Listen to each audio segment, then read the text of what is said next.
Vamos a ver si esta vez sí.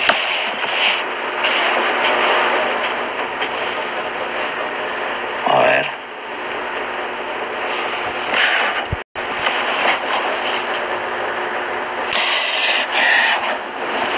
Buenas.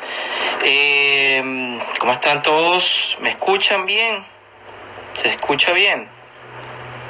Tenemos el lujo de tener un invitado hoy aquí.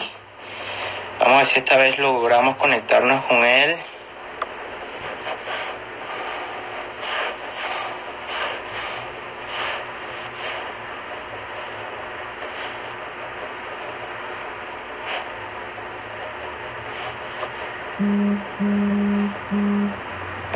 Que no lo veo.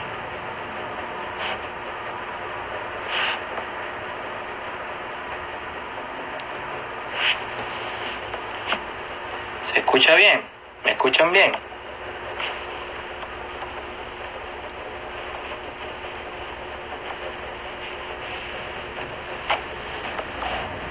Vamos a ver si logramos esta vez colocar que tenemos ya 74 personas. Vamos a ver si Alberto ya se conectó.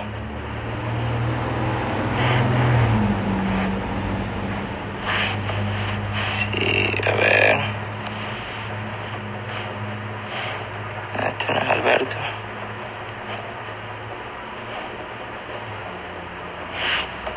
¿Se escucha? ¿Me escuchan bien? Bueno, perfecto. Entonces vamos a ver que alguien le diga a Alberto que se conecte.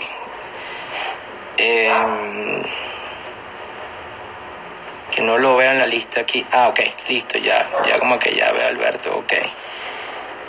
Vamos a ver. 100 personas conectadas, qué bueno, gracias.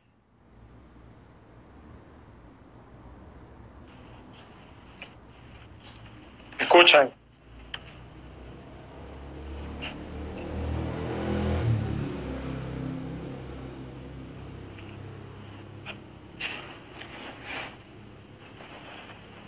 ¿Podrías ponernos más? Voy a girar el teléfono. Sí, gíralo. Ahora sí te veo. ¿Cómo estamos, hermano? ¿Cómo estás por allá? Muy bien. ¿Ustedes cómo están? Bien, vale, mira, tenemos aquí, esperemos tener por lo menos unas 200 personas conectadas. Tenemos ahora 125. Fíjate, hermano, la verdad que muchas gracias, sé que tu tiempo es muy valioso y que de verdad que aprovechamos al máximo para tocar algunos temas que quiero que nos des tus impresiones y Con como todo quiero... gusto. Y bueno, lo que quiero es estructurarlo para hacerlo lo más eficiente posible y al final, tú sabes, algunas respuestas o preguntas y respuestas que vamos a hacer, ¿no? Entonces, Genial. lo primero... No, nada, decirte, agradecerte por la invitación, primero que nada.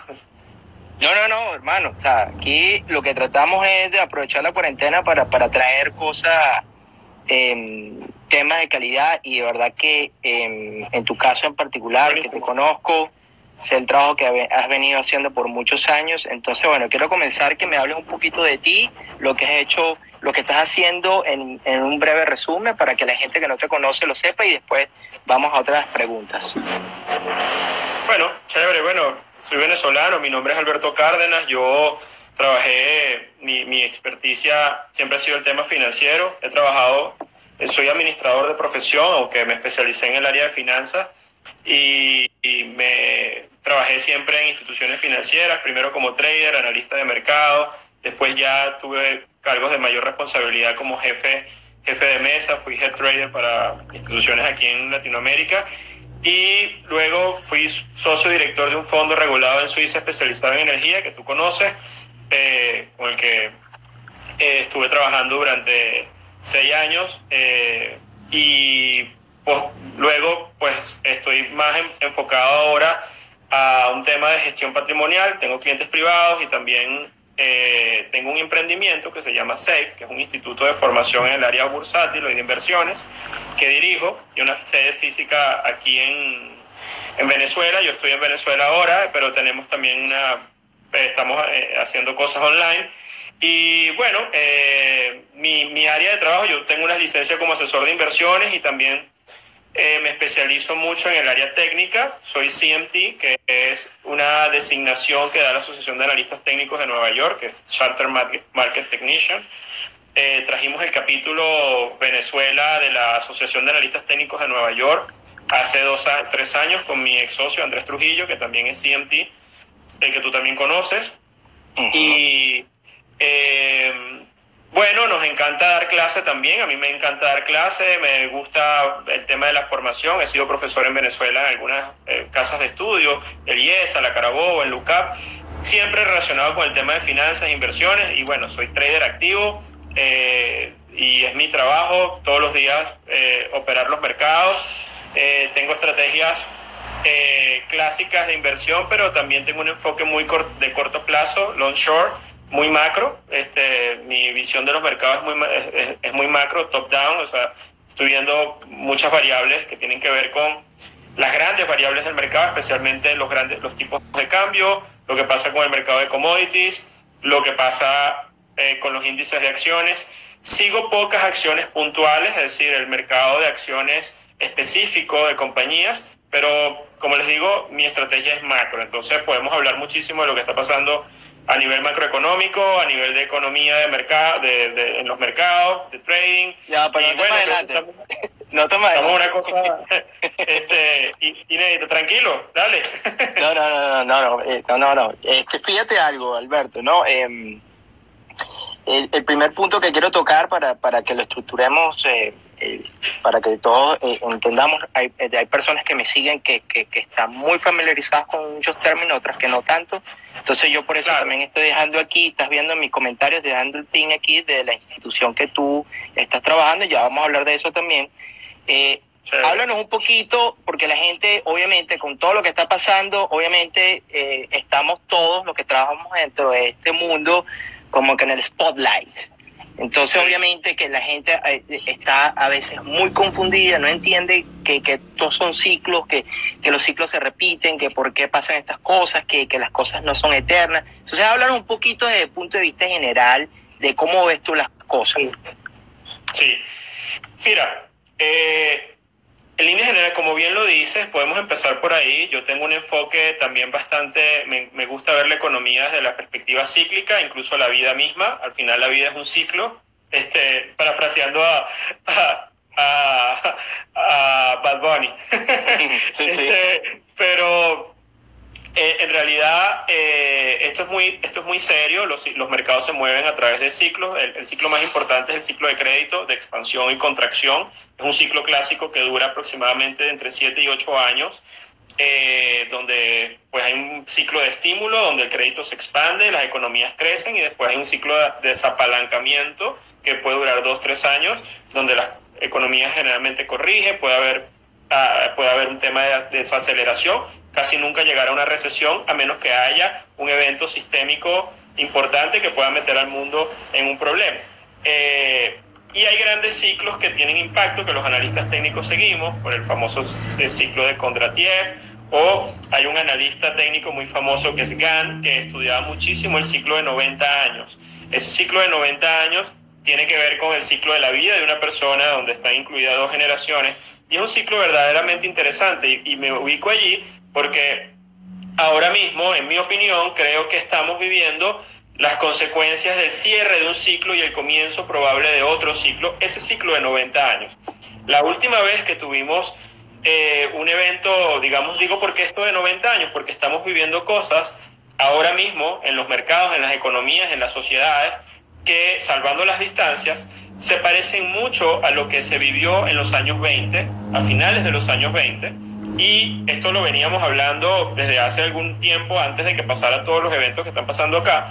Y lo que faltaba era el gran crash de 1929, que no había ocurrido y eventualmente pasó. Entonces estamos ahora en una situación en la que ya está en tiempo real una corrección o una caída tan importante como la que se vivió en 1929, y eso trajo en aquella época una serie de consecuencias en el mundo, donde, bueno, el mundo entró lamentablemente en un proceso de depresión, recesión que se convirtió en depresión, y eso fue muy doloroso, producto de esa experiencia, bueno, prácticamente que se crearon todos los mecanismos como los bancos centrales para poder estimular a las economías, y en aquel entonces no se hicieron ninguna medidas de estímulo como se están haciendo en este momento, pero en aquella época pues el tema fue tan complicado que dio origen, por ejemplo, a que emergieran liderazgos no deseados, y bueno, el mundo se metió en una segunda guerra mundial, ¿no?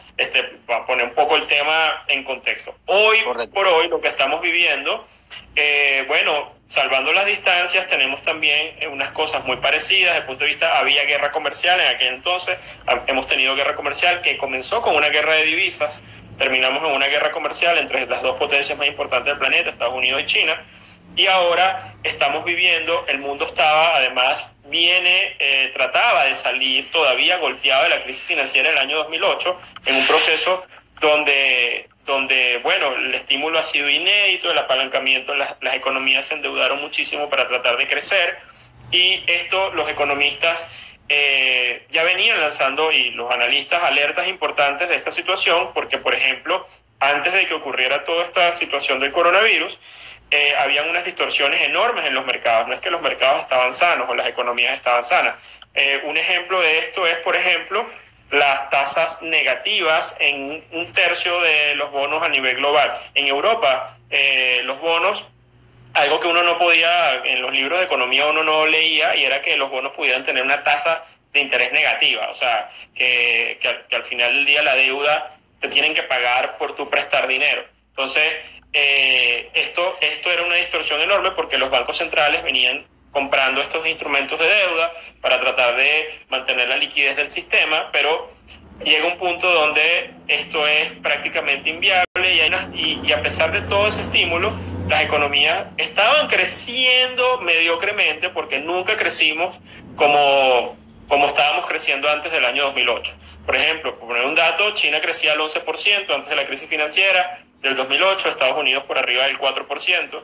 Post-2008, Estados Unidos lo más que creció fue 2,5-3%, estaba ahora mismo en el 1%, ya va a entrar en recesión, pero China está en el 6-5%, todas las economías se desaceleraron, y esto dio origen a algo que se llama la nueva normal. La nueva normal es un escenario donde tenemos un crecimiento mediocre de las economías, pero un estímulo inédito y un apalancamiento enorme, un incremento de deuda producto de la elección de los bancos centrales, y sabíamos que en algún momento íbamos a tener que pagar esa factura. Lamentablemente, lo que nunca estuvo en el radar es que el catalizador de toda esta situación o de distorsiones que estaban vigentes, latentes, iba a ser una pandemia global como la estamos viviendo ahora.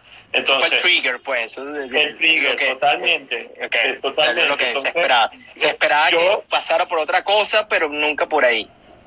Yo soy de la idea que si esto hubiese ocurrido en un entorno mucho más sano desde el punto de vista económico, las distorsiones, las caídas, los efectos que estamos viendo en la economía no hubiesen sido tan dramáticos.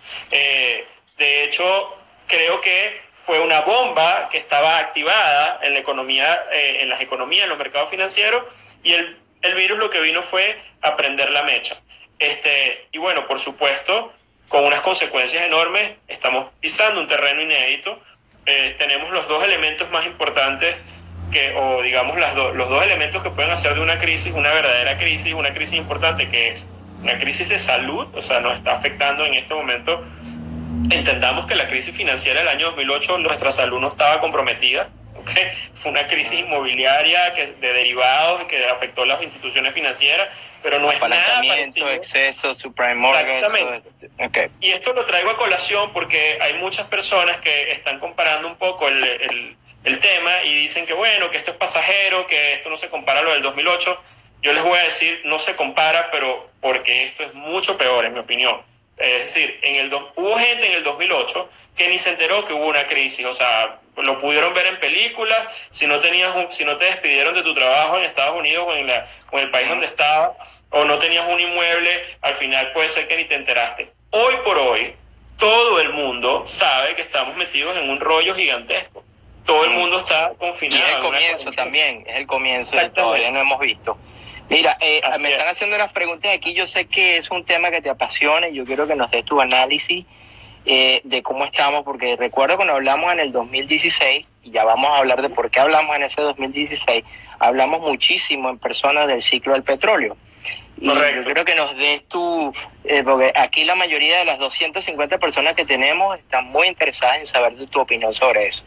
Y yo no sé, te pongo en contexto, porque además recuerdo que lo hicimos en un restaurante, estábamos conversando y estaba Rafa Campora, el famoso analista de mercados que tú muchas veces visitas en Estados Unidos, que yo admiro, que le dicen el padrino del análisis técnico, y él en aquel entonces también dio un view, lo recuerdo, que era el Dow en 20.000 puntos, que no se había llegado, y bueno, yo un poco expliqué por qué veía el precio del petróleo en 19, y la razón principal era, en mi caso, el ciclo económico y el ciclo de los commodities, entenderlo, porque en mi opinión el petróleo viene en un ciclo bajista que se inició en el año 2008 cuando explotó la burbuja del petróleo, porque el petróleo tuvo un proceso de crecimiento con características de burbuja. Hay que recordar que en el 98, 99 un barril de petróleo valía, el WTI valía $7-8, y empezó un rally extraordinario que lo llevó a marcar precios en el año 2008 en $147. Un rally de 9 años y medio aproximadamente. Pero eso ocurría en medio de un contexto donde la economía real no estaba respondiendo. Es decir, ya teníamos los problemas de la crisis financiera el año 2008 y el mercado empezó a caer, pero el precio del petróleo seguía subiendo. Es decir, iba por su lado en medio de una burbuja. La crisis financiera fue el catalizador que desinfló la burbuja y el precio del petróleo pasó de 147 a $33 en un periodo muy breve de tiempo. Después de ahí, el OPEP tuvo que intervenir, tuvo que hacer recortes masivos, hubo un recorte de más de 4,5 millones de barriles para estabilizar los precios, y hubo todos los programas de estímulo inédito, Quantitative Easing 1, Quantitative Easing 2, Operación Twist, todo lo que hizo la Fed y los bancos centrales en el 2008 para levantar la economía en el 2009, eso provocó una debilidad del dólar en el corto plazo y también hizo que obviamente se reactivara el tema del aparato económico y generó un shock por el lado de la demanda. Y por el lado de la oferta, los OPEP recortando producción, crearon un cóctel para que el precio del petróleo rebotara. Y empezó a rebotar. Y rebotó, que lo llevó nuevamente a niveles de $100 el barril en el año 2011. Estoy haciendo un recuento, ¿no? Y 2012. Pero las economías no estaban creciendo al mismo ritmo que lo hacían antes del 2008. Con lo que ese precio que estaba allí era prácticamente inflado, producto de, por un lado, el recorte del OPEP y por otro lado, el estímulo inédito que en algún momento se podía acabar. Y eso también que me está diciendo en esa etapa exacta es lo mismo que le pasó también al oro. ¿Podrías también hacer esa pequeña comparación? Que de ese 2011 también. En el año 2011, el oro, para los que no lo saben, fue cuando marcó su máximo histórico. El oro, la onza de oro, hizo alrededor de los $1.900 la onza en el 2011, justo en el contexto de la crisis de deuda soberana de Europa. Habíamos salido de la crisis financiera del año 2008, esos programas de estímulo masivo lo que provocaron fue que el dólar americano perdiera mucho valor, o sea, digamos, ustedes lo sabemos en Venezuela y lo sabe cualquier persona, lo sabe el argentino, lo sabe cualquier persona que su banco central empiece a imprimir ponga a funcionar la impresora de billetes, lo que va a producir es que haya una devaluación en la moneda, en el tipo de cambio. Eso pasó en la principal economía del planeta, en Estados Unidos. El DXY, el dólar index, cayó a prácticamente un mínimo histórico, y el oro, como contrapartida, porque tiene una correlación negativa con el dólar, tuvo unos máximos históricos en el 2011. Aún no hemos llegado a esos niveles, a pesar de que el oro ha venido subiendo como un activo refugio. Los bancos centrales han venido comprando oro, como Rusia, China, etcétera, para su posición. Pero no hemos alcanzado todavía el máximo del año 2011. Y la razón principal es porque el dólar index, el dólar americano, está alto, está arriba, no ha caído todavía, está muy inflado. Está inflado porque hay una demanda de liquidez global ahora, y esto le juega en contra a Estados Unidos, pero posiblemente estemos en un área o en un momento histórico de transición donde posiblemente podamos ver en el corto plazo, relativo corto plazo, es decir, de 2020, el techo del dólar, al menos en mi opinión, en el corto plazo, y podamos empezar a ver nuevamente una corrección. Si eso llegara a ser así, el oro pudiera volar y superar los máximos históricos del año 2011, pero la condición que deberíamos esperar es que el dólar pierda algo de valor, que todavía no ha pasado. Disculpe, esa relación del dólar con lo que podría pasar con el mercado de bonos, porque yo creo que eso también podría tener una influencia, ¿no? Si vemos, no hemos visto todavía, y eso es lo que muchos economistas hablan del territorio negativo de los bonos. Sí. ¿Cómo eso podría, en tu opinión, eso afectar el dólar? Mira, es un juego delicado cuando entramos en terreno no pisado con el tema de la deuda. El tema es que ahora mismo el dólar, las tasas negativas o la bajada de tasas debería impactar, en el caso de Estados Unidos, debería impactar negativamente al dólar, o sea, porque al final es el precio del dinero. Entonces, en la medida en que la tasa de interés del bono de referencia, la gente se refugia y empieza a caer y la Fed baja tasas de interés o hace estímulo, el dólar debería pricear eso y empezar a bajar. De hecho, es parte del discurso de Trump diciendo que el dólar está muy caro, muy alto, que la Fed tiene que bajar tasa de interés para poder hacer que el dólar baje y Estados Unidos pueda ser más competitivo en el tema de su relación comercial. Pero eso no ha pasado, y te voy a decir por qué no ha pasado. Es decir, a pesar de que la Fed ha bajado tasas de interés el dólar sigue estando ahí arriba, porque todavía, a nivel general, el 70-80% de las operaciones se hacen en dólares, hay un ciclo bajista de commodities, y hay mucha deuda priceada en dólares, sobre todo en los mercados emergentes, que en este contexto económico difícil se les hace pesada y empieza a haber temas de liquidez, de problemas de liquidez, y de hecho hay una escasez más bien de dólares ahora, y esta escasez en el corto plazo está genera de refugio, de forma de refugio. Correcto, el dólar está siendo un activo refugio, está siendo demandado y está arriba por esas razones, por las razones equivocadas, es decir, porque hay un tema sistémico donde la gente está refugiándose en dólares. De hecho, la gente quiere tener sus dólares ahorita frente a cualquier circunstancia como lo que está pasando, y eso lo mantiene arriba. Pero si estos programas de estímulo que se están haciendo, como el trillón de dólares que está lanzando la Fed para paliar el efecto del coronavirus y todo lo que va a venir más adelante, eso va a pasar una factura, y eventualmente puede ser que se pierda algo de credibilidad en la estabilidad de la moneda y empieza más temprano que tarde, se pricee el precio del dólar con respecto a las tasas negativas que ya está llegando a tener Estados Unidos. Históricamente nunca había pasado, y podamos ver una caída